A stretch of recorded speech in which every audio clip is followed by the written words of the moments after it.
અમરેલીના એસપી સંજય ખરાત વિરુદ્ધ ભાજપના દિગ્ગજ નેતાઓએ માંડ્યો મોરચો। સહકારી આગેવાન દિલીપ સંઘાણીએ એસપી સંજય ખરાતનો ઘેરાવ કરવાની આપી ચીમકી।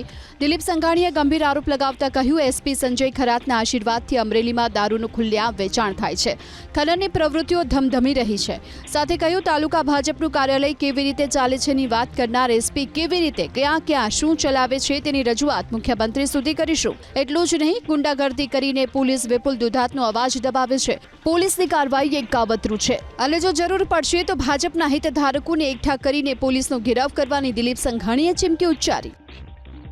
અમરેલીમાં દારૂ, અસામાજિક પ્રવૃત્તિઓ, રેતી ખનન સંપૂર્ણ ડીએસપી સંજય ખરાતના આશીર્વાદથી ચાલે છે એમ કહેતા મને લેશ માત્ર સંકોચ નથી।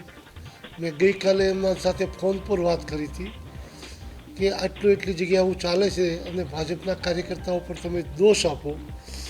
તાલુકા ભાજપનું કાર્યાલય કેવી રીતે ચલાવો છો એની ઇન્ક્વાયરી કરવાની એસપી વાત કરતા હોય ત્યારે મારે હવે એસપી કેવી રીતે ક્યાં ક્યાં પોલીસ તંત્ર ચલાવે છે આની ઇન્ક્વાયરી અત્યારે તો બહારથી આવીને ગાંધીનગર પહોંચ્યો છું।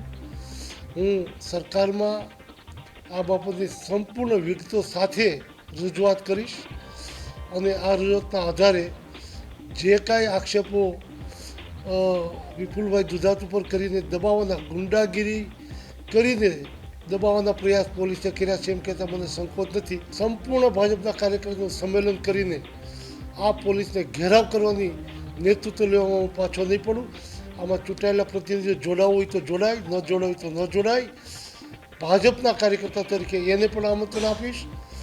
આ પોલીસ કોના જોરે આ તંત્ર કરી રહી છે, કોના જોરે આ કામ કરી છે એની પણ ઇન્ક્વાયરી કરીને હું પ્રેસ દ્વારા, સરકાર દ્વારા આ ઇન્ક્વાયરી થાય એ અંગેની જરૂરી કાર્યવાહી કરવા આગ્રહ રાખીશ।